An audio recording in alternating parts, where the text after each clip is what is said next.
Good evening and welcome to Scotland at 7. My name is Brian Liddy. I'd just like to introduce you to tonight's guest before I go through the daily Ukrainian update. Um, our guest this evening is Richard Thomson, SNP MP for Gordon. And Richard, you're also the SNP's economic spokesperson, is that right? Yes, one of them. We've got a good team down at Westminster and up in Holyrood, but I'm part of that grouping. That's great. So you're ideally suited for tonight's show. So thank you for joining us. Great pleasure. So today's Ukraine update, day 268. The Swedish prosecutor who is leading the investigation into the damage to the Nord Stream 1 and 2 pipelines has confirmed Friday that the incident was sabotage and said that traces of explosives have been found. In a statement, prosecutor Mats Lundqvist said, during the crime scene investigations that were carried out on site in the Baltic Sea, extensive seizures were made and the area has been carefully documented. Analysis that has now been carried out shows traces of explosives on several of the foreign objects that were found. He continued, advanced analysis work continues in order to be able to draw firmer conclusions about the incident. A senior UN official has welcomed the extension by 4 months of a deal aimed at easing global food shortages by helping Ukraine export its agricultural products from Black Sea ports. Russia's Ministry of Defense has issued a strongly worded statement after the emergence of a video footage it claims shows Ukrainian military personnel deliberately killing more than 10 captured Russian servicemen. Oleg Syniubov, governor of Kharkiv, said that 8 people were injured in a Russian strike on what he described as gas industry equipment in Izium. Pope Francis has reiterated on Friday the Vatican was ready to do anything possible to mediate and put an end to the conflict between Russia and Ukraine. Winter's first snow fell in Kyiv on Thursday, while authorities said they were working to restore power nationwide after Russia's heaviest bombardment of civilian infrastructure of the war. The Donetsk region experienced the heaviest fighting of the war so far on Thursday. About 10 million people were without power, President Volodymyr Zelensky said in a Thursday evening video address.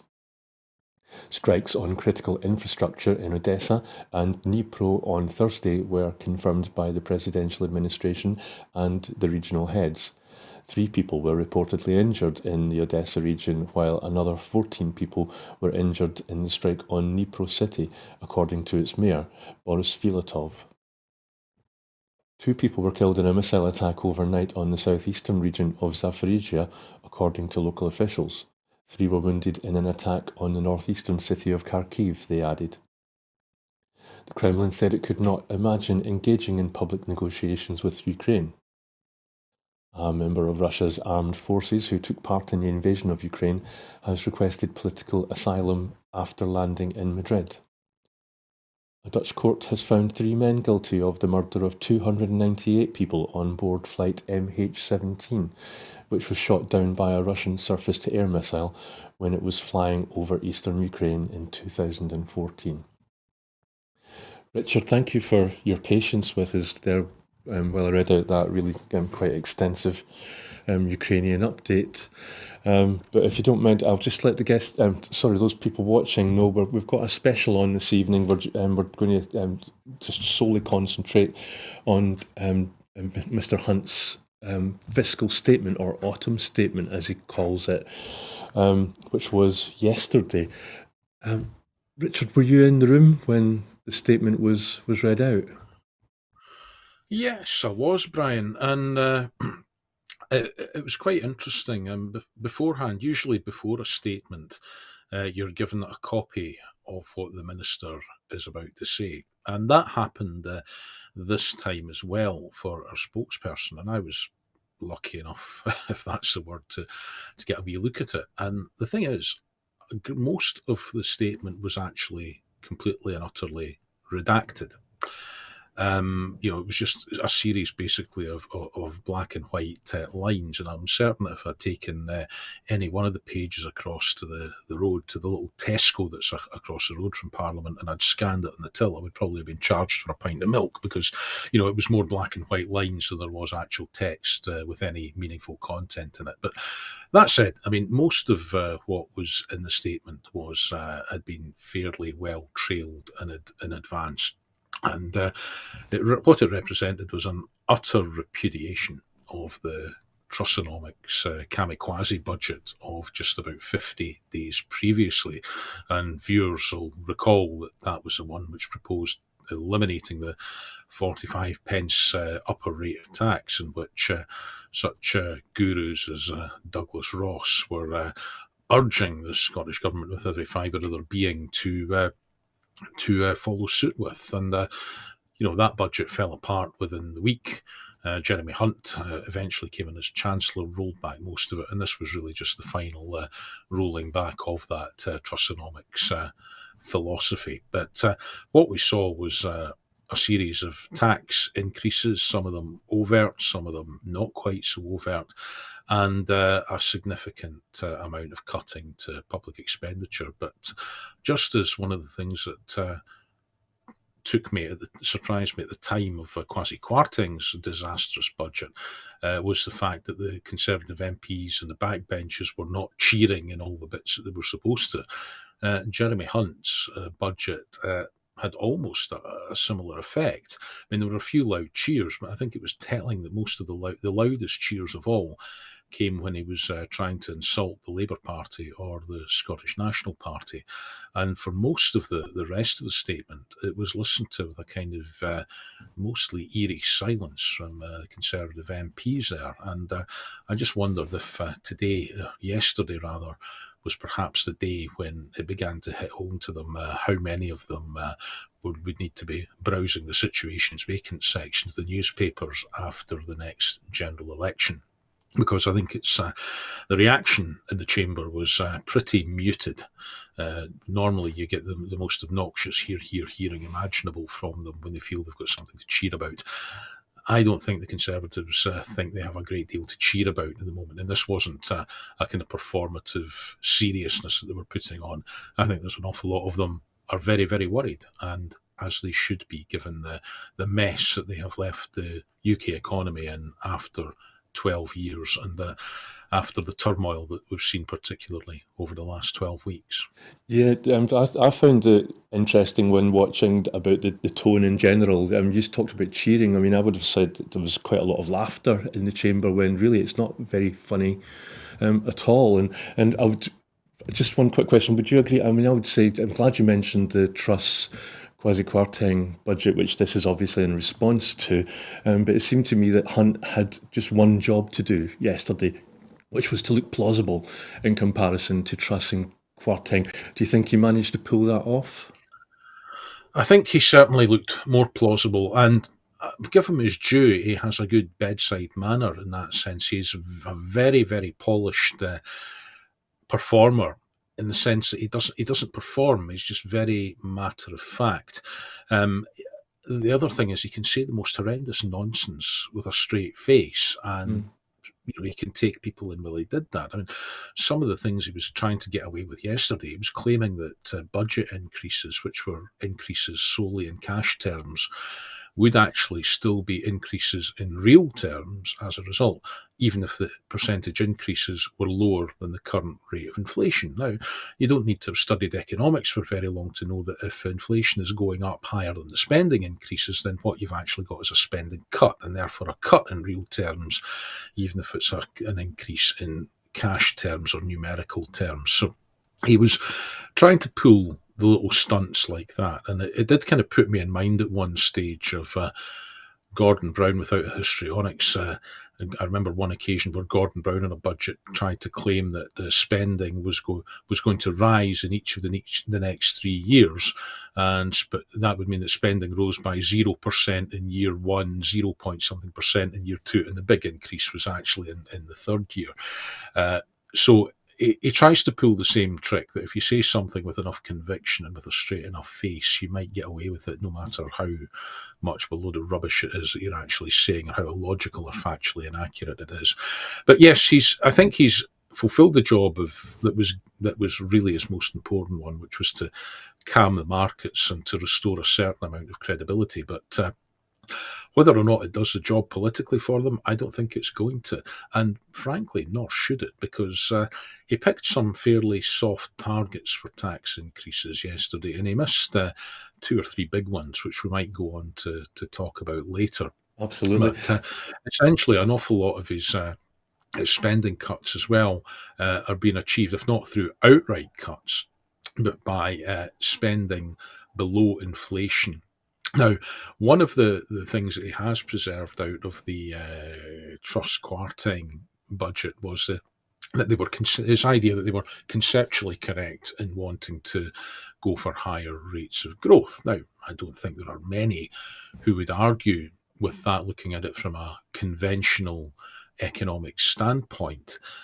But the bit about going for growth is you need it from you need to find the areas of the economy that can grow. Now, there's tremendous headwinds at the moment from inflation, from the war in Ukraine, and also from Brexit and the poor decisions of the Truss Kwarteng budget that's made borrowing much more expensive than otherwise it would have been. But the most obvious ways to maintain growth and to build growth in the economy would have been to have brought in some inflation busting increases to capital budgets, which would then feed down from Westminster to the Holyrood Parliament and then potentially out to our local authorities, because that capital spend is a huge part of the economy and in driving growth in the private sector as well, even though it's public sector spend.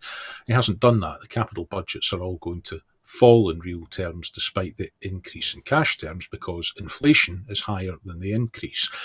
But the other bit where that also applies is spending on research and development, which again, I think I'm right in saying, is going to be below inflation. So the UK lags considerably behind most of its competitor economies when it comes to that investing in research and development. And we're seeing more tinkering with the allowances to eliminate what's thought to be a misuse of that.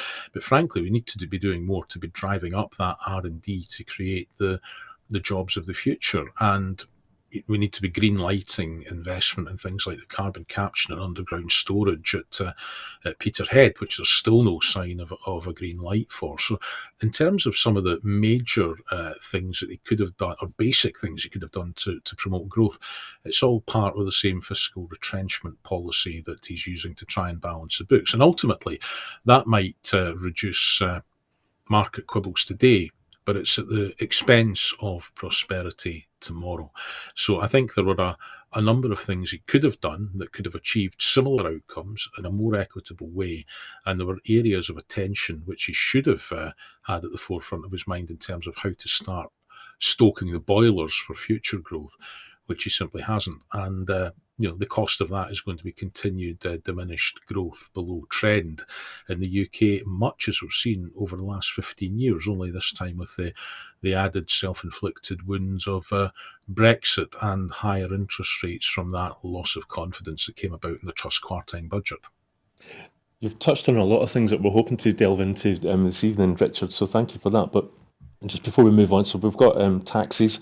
If we have time, we've got taxes, public spending, cost of living, energy, which and Scotland and Brexit, if we can get through all of those. But just before we move on to the first topic of taxes, the fact you mentioned Hunt's bedside manner, I kept on thinking that he was sort of saying, I'm sorry, but we're going to have to amputate, was kind of the phrase I kept ringing in my head. But so when it comes to taxes, so the scrapping of the non-dom tax, which would raise £3.2 billion, and he hasn't done that. So I know that you've got strong feelings about that one. I saw you on Twitter. Yeah, I mean, it's a symbolic tax, and but at £3.2 billion, it's a loophole that any chancellor that's desperate to balance the books should be looking at. And I think we have this Tory fetishisation of wealth, particularly about attracting in overseas wealth. And, at the heart of that is the idea of London as the playground of the international jet set. And we won't ask too many questions about the properties you're buying up or the businesses that you're investing in or the way that you use the courts there. And, frankly, we need that's a stables that's long overdue a mucking out. But the only reason I can think of that the Chancellor chose not to do that is because he can see potentially, it might harm people who might be otherwise well disposed to opening their checkbooks for the Conservative and Unionist Party. But also, let's not forget the need for good neighbourly relations with the guy living next door at number 10 Downing Street, whose family has benefited significantly from non-dom tax status. But that's a loophole, the door on which should have been slammed tight shut a long time ago. And yet, £3.2 billion, that is a significant sum of money, because what we had yesterday was effectively a fiscal consolidation, as they called it, in the magnitude of £55 billion. Roughly half of which is coming on public spending cuts, and the other 50% is coming from increases in the overall tax burden. Yeah, Sorry, but I was just going to say we could go into public spending cuts now if you want. I've got some figures here.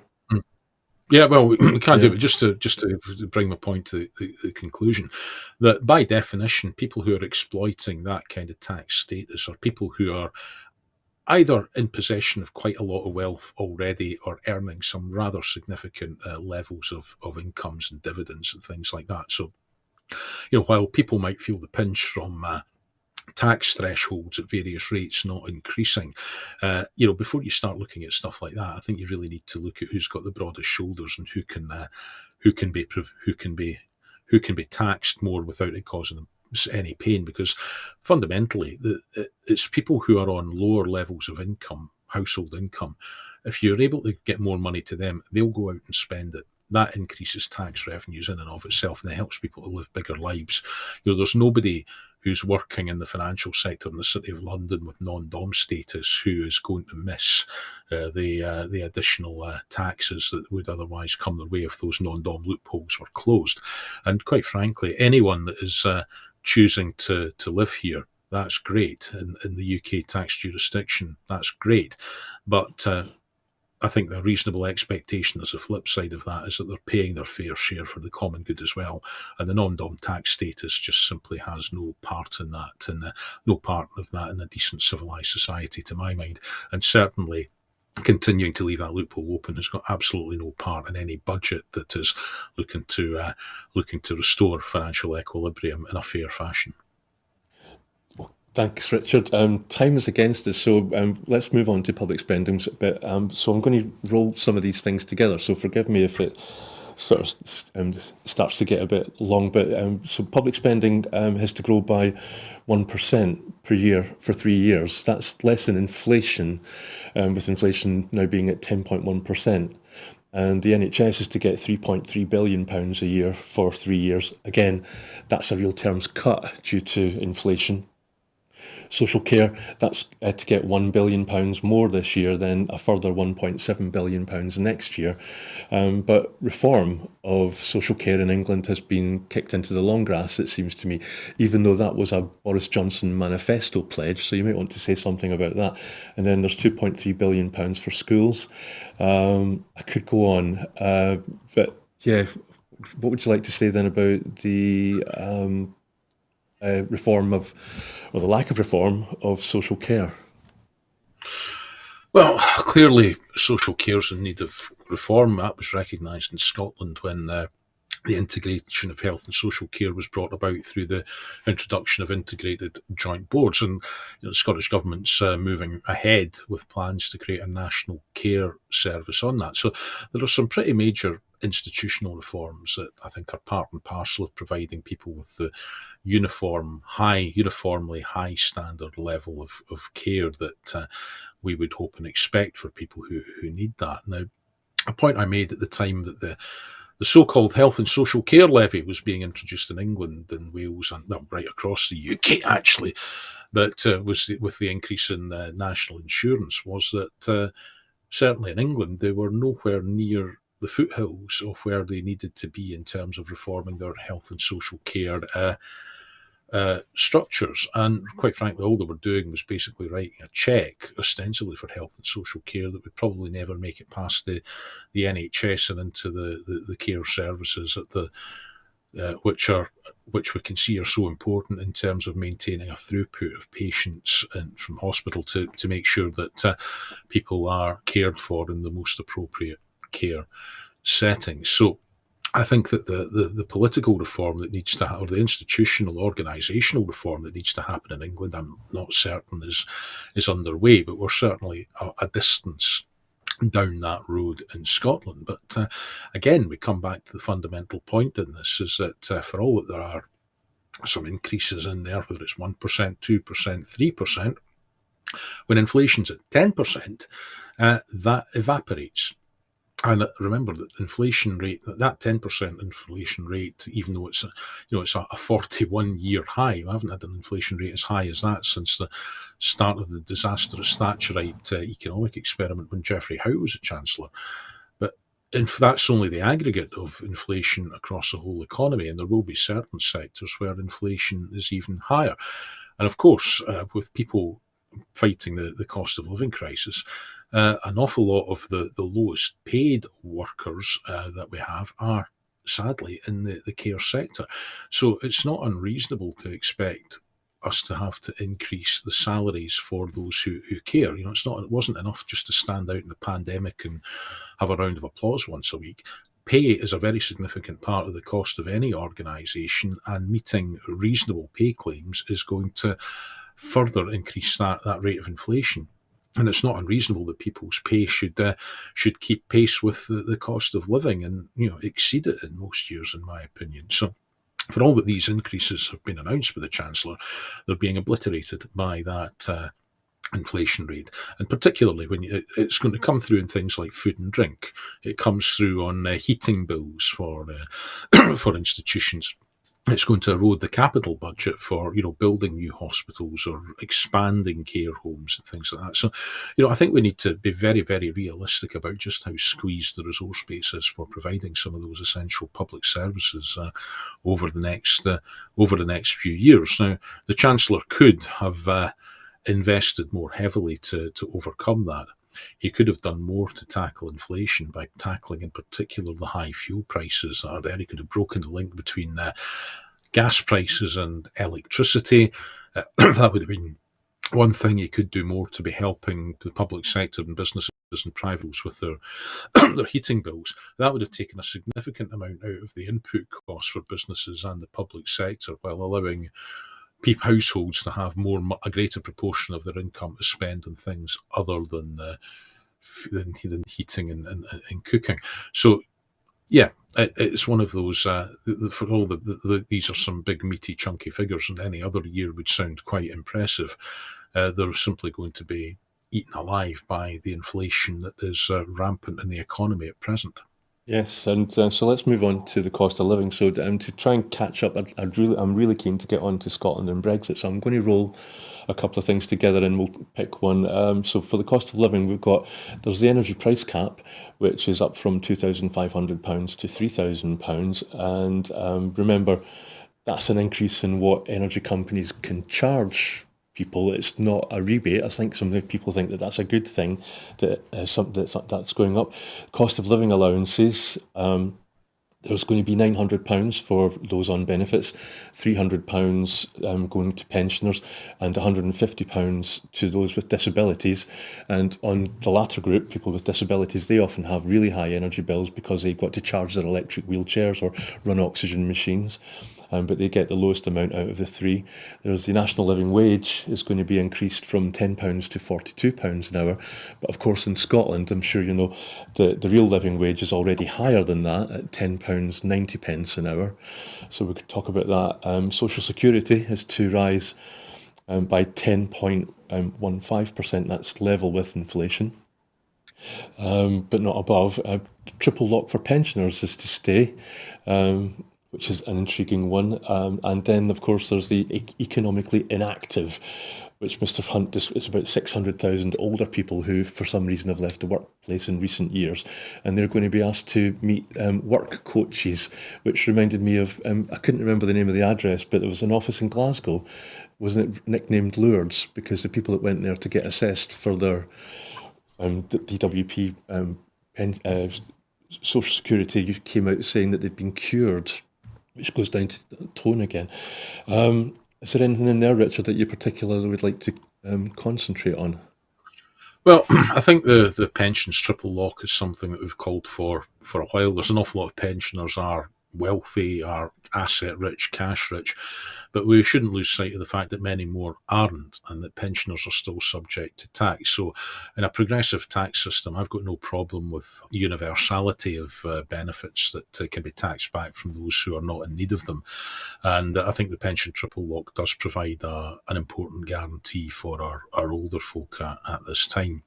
But again, any payment increase that is below the rate of real inflation is still a cut. And I think you put your finger on it there when you spoke about the needs of people with disabilities who are going to see seeing their electricity bills going up considerably simply because they use more than other people who don't have equipment that they need to power, whether that's for mobility or breathing or whatever else.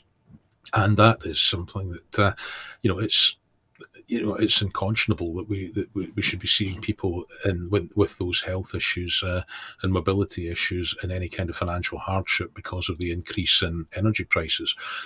Another one that is falling well below the mark is those who rely on heating oil for heating and for cooking. Now, there was a one-off £100 payment that was being offered by the UK government, which was generally reckoned to be completely inadequate. As of yesterday's statement, that's now going to go up to £200. But at a time when it's costing upwards of £600 to fill an entire tank, it's really not. It's not in any way equivalent to those who are, on grid and other ways and getting help with their bills. And even that help is largely inadequate. And I think it's interesting that the Chancellor has expanded the windfall tax on energy companies, extended it to renewables. I think the key point here is to find the sweet spot where everybody's still making money, but where there's still enough money left over to invest, and where enough out of the excess profit is being taken and then reseeded, reharvested back and being put onto reducing people's bills. But to try and portray this the amount that's been taken off bills as the Chancellor tried yesterday, and saying that that's actually a cut in their bills. It's not, and everybody knows it's not, because bills are higher now than they were this time last year, and that will still be the case even with the extra monies that were announced yesterday. And that's not to try and engage with the facile point that was made by Rishi Sunak the other day that you can't expect the state to solve all your problems. No, of course we don't, but we do expect the state to solve the problems that only the state can solve as an absolute bare minimum. And one of the things that the state could be doing is doing more to take the edge off people's bills, because, as I say, that reduces a proportion of household income that is then spent on energy, which allows more money to be spent on other things that are also good for the economy, or simply things that are good for people's health and well-being, like eating better and making sure your house is properly heated, and having that same kind of support for businesses as well to tackle the input costs is very, very important, because it's pushing right through into the price of every single product that's on the shelves right now. So, again, it's just another instance of where the Chancellor has taken aim and missed comprehensively. So, thank you. And so, moving on, then you mentioned energy. So, the construction of Sizewell C, Mr. Hunt said, is to continue. That's the nuclear power plant, and so this government then clearly is still wedded to nuclear energy. They seem to be under the impression that nuclear energy is green and sustainable, which I'm not sure that everybody would agree with that. Homes have to be insulated, and the aim is to reduce energy lost by 15% by 2030. £6 billion has been allocated to that. I'd wonder, do you think, is that adequate? Windfall taxes, oil and gas producers have their windfall taxes to rise from 25% to 45%, and yet these oil and gas producers are mostly based in Scotland, which I think would be an interesting one to talk about. So it seems that once again Scotland is shouldering the rest of the UK. Meanwhile, electricity suppliers, who so far have escaped windfall taxes until now, they now have to pay 45%. And my question to you is, do you think, would that hurt renewables, which again is a big industry here in Scotland? Well, like I said towards the end of my last contribution, there should be a sweet spot in here which allows energy companies to make a reasonable profit, which allows them to harvest enough money in order to be able to invest at the scale that we want them to invest at. But the current windfalls as a result of energy prices go way, way beyond that. So I don't think it's unreasonable that there should be a windfall tax with the aim of using that to then reduce the cost to businesses and consumers, because that is one of the major things that is feeding into inflation at the moment, and it's the government's failure to tackle that is giving us the many of the problems that we have. I think the $6 billion for insulation is welcome. It's not enough, but to be as fair as I can, I don't think there's any amount that is ever enough. But I think it's a useful contribution that to say that in order to reduce greenhouse emissions, we should be doing our best to use less energy, not because it's too expensive, but because we can find ways of using less of it to get the same amounts or better. So further injections of cash in order to help with home insulation programs, I think, is good, and it helps to poverty-proof households as well. It's also part of the an initiative to use as part of an initiative to use less energy. I think that's also a good and useful thing to do, to see how we can use all of our resources, including electricity, more sparingly. Sizewell, I've had a long-standing, primarily economic objection to nuclear power, in that the plants are horrendously expensive to build. They're horrendously expensive to decommission at the end of their lifespan. Once they're up and running, that's the bit where they ought to be profitable, but I don't think that they're ever profitable enough to recoup the costs of their construction and to set anything enough aside to decommission at the end. And I think it's one of those instances where the market fails, because the private sector isn't in this for the long haul.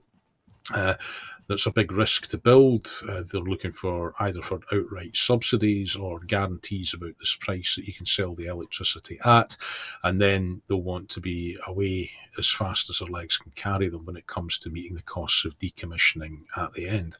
And I think there's a cautionary tale here in the UK nuclear industry. I mean, I don't want to go on all night about it. I could probably do a programme about this in its own right, but Magnox, the first generation of nuclear stations, there's liabilities of anywhere between 60 and 90 billion for that. It's hard to strip out what the profits that were made from the old Central Electricity Generating Board in England and the old SSEB, and the older viewers will remember in Scotland. Most of the surpluses from those corporations would have gone straight to government, but given the liability that's there, it's clear that no money was set aside for the clean-up afterwards of the first generation of nuclear stations. But where the economics should have been better but was in the second generation of, like Sizewell B, Torness, Hunterston, and that coincided with privatisation. So the state had effectively paid for the construction of these nuclear power stations. All the private companies had to do was to, like British Nuclear, was to run them profitably in that middle bit that is the cheapest bit. And even then, the company still went bust. EDF ended up Electricité de France ended up buying the remaining assets at basically their book price. There was about only £5 billion, if I remember rightly, had been set aside in the company accounts for decommissioning. And even now, in the Nuclear Liabilities Fund, which is headquartered behind a brass plate in one of the Georgian streets of Edinburgh's New Town, I think last time I checked a couple of years ago, there was only 10 billion set aside for decommissioning, which, when you look at the cost of 60 to 90 billion for decommissioning the old Madnock stations, is just not even going to touch the side. But yet somehow we're now expected to believe that all the financial issues are sorted and we can now go ahead with a third generation of nuclear power plants. And I won't be around to see it, and I suspect neither will you, Brian, but I very much expect that when those stations end up being decommissioned, there still won't be enough money set aside, and it will still have been run at a net loss to the taxpayer, no matter how much electricity is generated. None of that's a problem with renewables, and that's why if we're going to bet any money on anything, it should be on offshore wind and tidal, solar, and looking at what we can do with carbon capture and hydrogen. That's just an economic no-brainer that we should do that instead of flogging the dead horse that is nuclear. Yes, thank you, Richard. So moving on then to Scotland, we've got plenty of time to talk about this.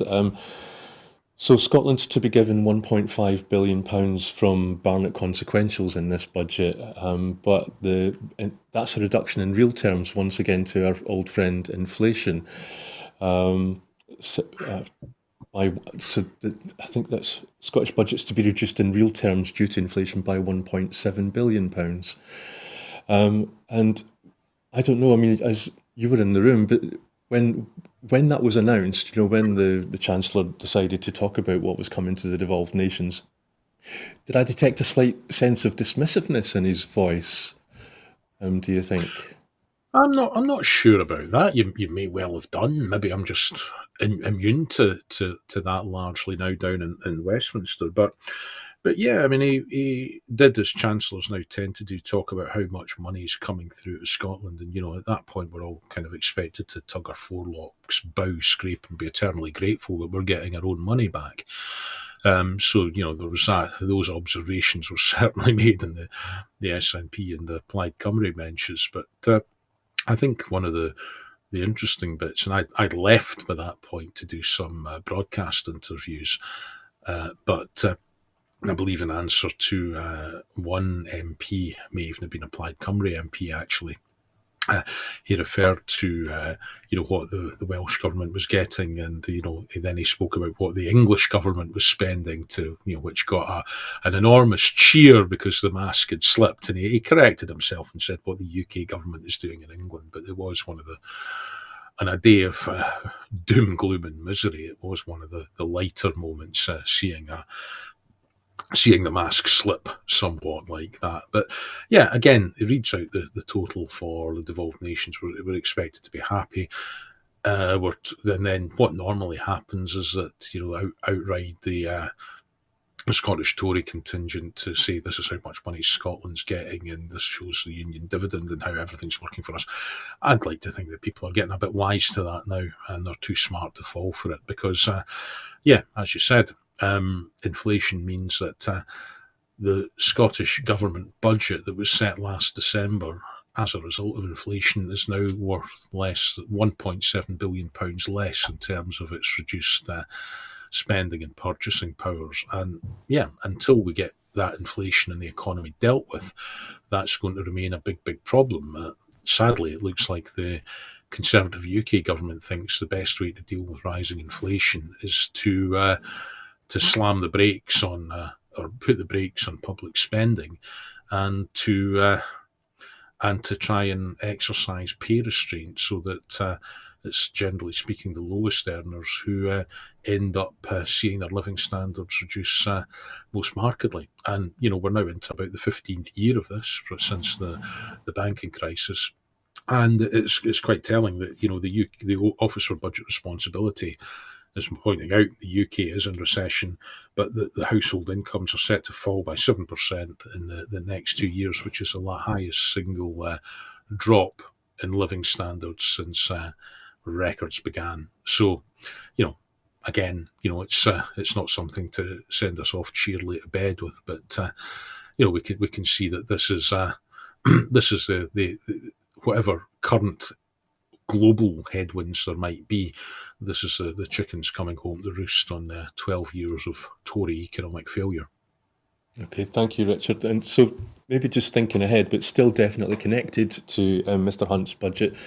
Am I right in thinking that there's going to be a response from the Scottish government? They're going to be the Deputy First Minister John Swinney is going to reveal.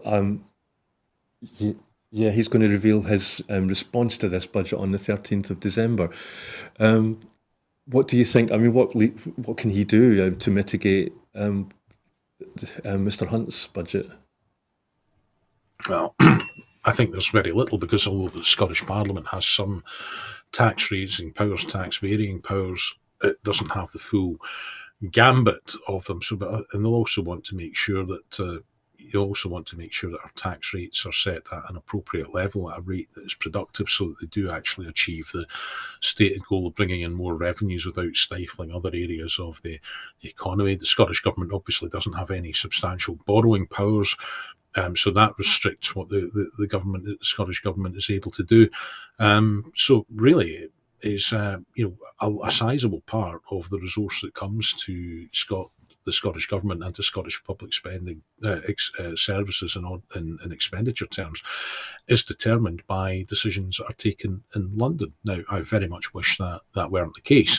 One of the reasons I want independence for Scotland so badly is because the Scottish Government should be there to take decisions in the best interests of the people of Scotland, rather than being there to try and always and only to mitigate the impacts of conservative austerity budgets. So I'm not going to try and pretend that things would be terribly much easier at this point in time in an independent Scotland, but I would like to think that with a full set of policy choices at a finance minister's fingertips, we'd be making a set of decisions that were protecting the vulnerable as best we could, at the same time as charting a course that for recovery that would genuinely allow us to build back better. But as a minister in a devolved government, I think whoever it is, they're always going to find their hands tied to some extent. But John Swinney is somebody that I have the greatest of respect for his intellect and his abilities, and if there are ways in order to mitigate some of the worst aspects of what we've seen while still creating opportunities for growth in the Scottish economy, then if anyone will be able to identify those and deliver upon them, it's Mr. Swinney. So staying with that, with Mr. Swinney, and maybe comparing him to Mr. Hunt, or the differences between government in Westminster and government in Holyrood, I'm still interested in this, the tone of the debate. I don't know if you agree with me, but I just didn't quite recognise the British government that Mr. Hunt described. When he talked about a compassionate Britain, a compassionate Tory government looking after the vulnerable.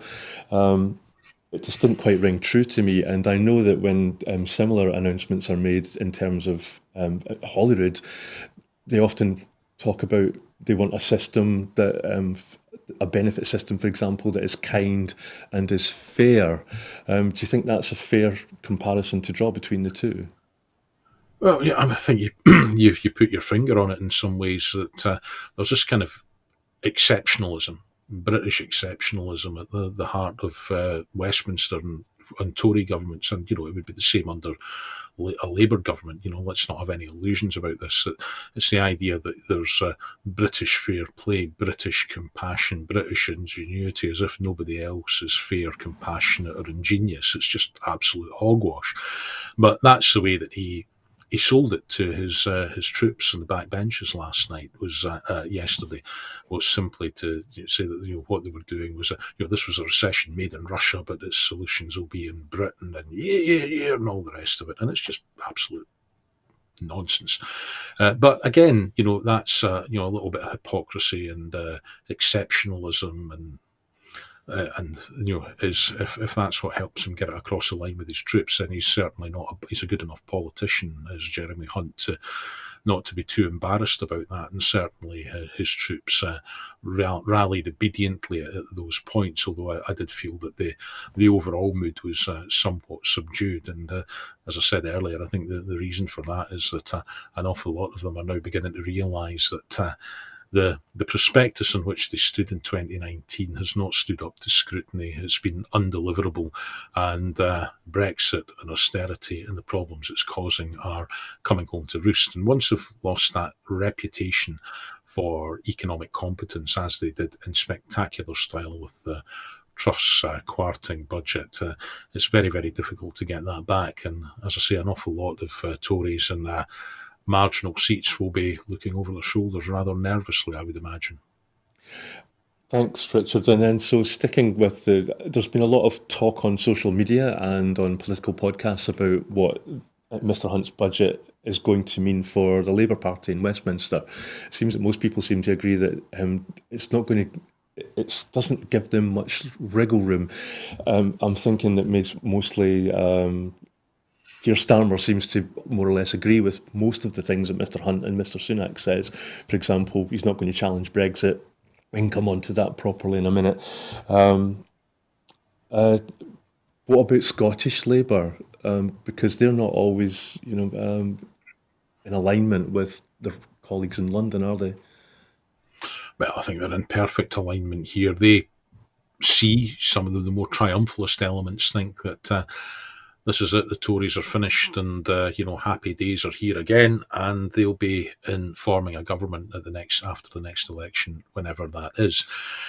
The thing that I feel about that is that I think that it's a bit early for any triumphalism from the Labour Party on that front, because although people might have lost trust in quite spectacular fashion with the Conservatives, and although they might be very, very angry with them, I don't think that anybody's loving the idea yet of a Labour government led by Keir Starmer. He's been very cautious, it's been very dull. If you look at the opinion polls, you can say, well, maybe that approach has been justified. But I think that at some level between now and the next election, the Labour Party is going to have to actually give people more reasons to vote for it than simply reasons not to vote for the Conservatives. And again, I don't see that Scottish Labour's sole representative is really doing much that's worthwhile in this. I don't think he's giving anybody a compelling reason to vote Labour. I don't think Labour's giving it. More generally, is giving anybody in Scotland a compelling reason to vote Labour at the moment. And what we're seeing in the opinion polls is shifts from, just as we saw a few years ago, a shift from Labour to the Conservatives. We're seeing some shift back from the Conservatives to Labour. And I've no doubt that they will do their best to try and portray this, the choice as a Labour government or a Conservative government, cast your vote accordingly. But I think that people look at Westminster and they're very, very pleased to have such a strong Scottish voice as they have at the moment, with the SNP, who are never shy to make sure that we're putting the Scottish argument at every turn there. And also, precisely because we're there to represent our constituents, to represent our nation, we've got absolutely no interest in holding any kind of ministerial office. So there's no line for us to toe in order to help the wider British interest as it might be served by the Conservative Party or the Labour Party. What you see is very much what you get, with a complete lack of ambition in that regard, other than to secure the best outcomes for Scotland. So I'm not really sure that for all that I'm not really sure this is certainly this budget won't do Labour's prospects any harm, but at some point they're going to have to start setting out more of their stall, because, as I say, they'll need push factors to get people to go to the ballot box to vote Labour, rather than just pull factors that might stop people voting Conservative. And you mentioned the Conservative Party, so in the name of fairness, let's bring them in properly.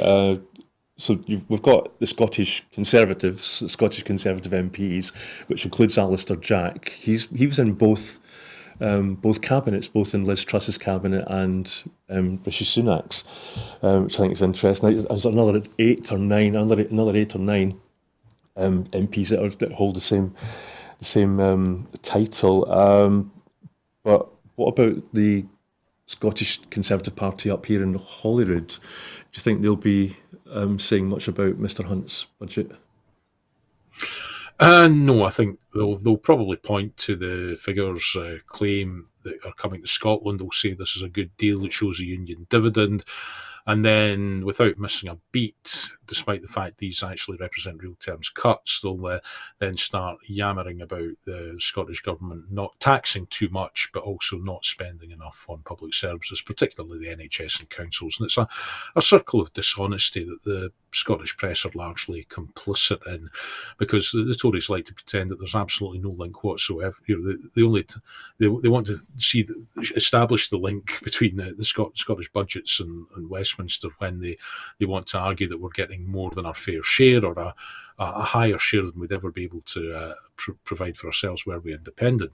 But then they want to pretend that when that shortfall feeds through to other public services, that somehow it's as a result of the Scottish Government somehow mismanaging the resource. And again, I think most people are wise to that that's not the case. But we're now in the interesting situation where every Scottish Conservative MP is a minister, except for Douglas Ross, who's the leader of the party for, well, goodness knows how long he's going to last now that attention has moved on from the leadership vacuum in Westminster. But also David Duckett, my parliamentary neighbour to the north, and Bamford Buchan. He was a minister and now is no longer. But I think what we'll probably see is a reasonable amount of silence and complicity, albeit interspersed with the odd retweet from the Scottish Tory MPs. And what we'll see is noise from the most enthusiastic of the Scottish Conservative MSPs, who are all kind of lining up to try and take over from Douglas Ross as soon as an opportune moment to do so comes along. But I don't think they've got an awful lot to shout about and here, but it won't stop them. It won't stop them trying to do what they feel they need to do. Okay, interesting. And maybe just briefly before we move on to the next topic, we haven't mentioned Anas Sarwar, leader of the Labour Party in Scotland. Have you got any thoughts or nuggets about where he's going to be, what direction he's going to be pointing in on this? He's going to be pointing the finger at the SNP and the Conservatives, and trying to pretend that he's somehow above the fray. That of course he doesn't do vulgar politics. And again, play the same trick as the Tories do, arguing that Scotland gets a so-called union dividend, and it's all frittered away by the SNP in some respects, and that even though the Scottish Government has increased health spending year on year, every year it's been in office, that somehow it's still not spending enough on the NHS, but and there's also a shortage of money going to other vital services. So it's all that cakeism going on in the Scottish cakeism that you see from the Conservatives and Labour. They'll carry on trying to punt that line as long as people will get away with it. And of course, very few people actually do ever look at the figures, and it's just about appealing to the truthiness or the gut instinct of your core supporters. I don't think either Labour or the Conservatives have quite yet realised that it's not enough to be against the SNP or against the SNP in government. That at some point, if you aspire to be in government, you have to be better than those you're seeking to replace. And not just in terms of having more appealing personalities or credible ministers, although that's important, but actually having a credible set of policies and setting out what choices you would make with the resource that's there. Of course, that's something that the SNP and now the Greens as well have to do every day of the week, being in government. It's something that the opposition have to do, will have to start to if they ever aspire to be more than just a noisy opposition. Thanks, Richard. Let's move on to Brexit. So Mr Hunt didn't mention Brexit until 45 minutes into his speech when he talked about Brexit freedoms. I mean, in my opinion, Brexit is one of the key reasons, if not the key reason, as to why we're in this situation that we're in just now. Again, just what do you have to say? What do you think? Should he have been more honest about Brexit? Yes, he should, because if there are all these great supply-side opportunities to unburden ourselves of excessive regulation, then, why aren't they being outlined? Why aren't they being taken? And the simple fact of the matter is because they were never there to begin with. Now, the vision that the Conservatives stood on in 2019 is undeliverable by anyone because it is just not deliverable, full stop. And this fantasy about getting rid of meddlesome bureaucrats or getting rid of stifling red tape and freeing the British lion to go away and be global Britain and sign all these deals, it was always absolute hogwash. I think it's probably about the strongest language I can get away with while we're on here. It was utter nonsense. So it's unsurprising that when their key policy that got them elected has been shown to have failed, that they'll still be saying, "Oh, it's because it's not really been tried yet. We've still got to take full advantage of it." The reason that the headwinds that the UK economy is up against are so strong is not solely because of global factors that are common to everybody else as well. It is because things have been made much worse because we put up extra trading barriers with the closest neighbours that we do the greatest amount of trade with. And that's all there is to it. And I can't remember the chap's name, but he was a former member of the Monetary Policy Committee of the Bank of England who put it very, very bluntly a couple of days ago, saying that if it wasn't for Brexit, we wouldn't even be talking about this kind of austerity budget. We're behind. The UK government or the UK economy is growing. In fact, it's in recession at a time that major competitor economies are growing. So something has gone badly wrong in policy terms. And when you strip out all the other factors that are common, the biggest factor, although not the only factor, but the biggest factor is that we've taken ourselves out of the European Union and, more importantly, out of the single market, which means that there's now trade barriers with our European competitors that weren't there before. We're not benefiting from the free flow of movement of people. It's difficult to have the same free movement of capital, and it's the loss of those four freedoms and the political uncertainty that's been caused round about it because of the complete hash that's been made of transitioning to Brexit and the failure to secure trade deals that are advantageous. And, George Eustace perhaps performed an unwitting public service when he said what he said about the UK-Australia trade deal in a debate this week, that it was not a good deal for the UK. Scottish farmers could have told him that a long time ago, incidentally. I was just about to mention that, Richard. And so yeah, I mean, there are, when you strip out all the other common factors that are contributing to headwinds for other competitor economies, the thing that you're left with is Brexit, which is the explanation, although not the only explanation, as to why things are currently as difficult as they are. Yes, I think we need to do a special on Brexit. Ian Blackford's question to Mr. Sunak there the other day about the trade deal with India. There's also the trade deal with America. As you say, Eustace said that his former Environment Secretary, George Eustace, said he's pleased that he no longer has to put a gloss on things, which is a euphemism for he's pleased that he no longer has to lie for the current incumbent government. But Richard, that's us. We've pretty much run out of time. Thank you very much. No, great pleasure as always. I've enjoyed the chat tonight, Brian. Thank you. Okay, well, thank you for your time. And before we go, I mean, I think you have tweeted earlier on this evening about an extreme weather warning. We just wanted to echo that. Is it winds, high winds? It's high winds and also heavy rain. There's been an amber weather warning issued by the Met Office for an area which more or less covers the entirety of the Gordon constituency, but there's also a yellow warning for the northeast and most of the east coast of Scotland, I believe. But there are some severe flood warnings have been issued by SEPA for the area around about Kintore and Inverurie and other places. So if there's anybody watching in the northeast, if you check out the Aberdeenshire Council website, there's up-to-date information there about road closures and flooding, where welfare centres have opened, where sandbags are available, and other useful practical advice. My own personal advice is it's blowing a hoolie out there, as we'd say here. So if you don't need to travel, please don't, and just keep warm, keep safe, and check on your neighbours if any of them aren't digitally connected with access to that information or are vulnerable. And let's just ride this one out and hope that everybody gets through the night with themselves and their property intact. Aye, stay safe, stay at home, and Curry in. Well, once again, thank you, Richard. We'll see you again soon, I hope. Just to let you know then that on Sunday, your full Scottish is going to be with Donald C. Stewart, so you can look forward to that. But before I go, I'll just remind you that here at Broadcasting Scotland, we depend on the generosity of our supporters. So to everyone who has donated and to everyone who has signed up to make a regular monthly payment, we thank you very much. Our programmes will always be free to view, as you know. However, if you can afford £5 a month, please do consider becoming a Broadcasting Scotland supporter. We've set ourselves a target of adding 10,000 new subscribers to enable us to employ staff to make more programmes. So please help if you can.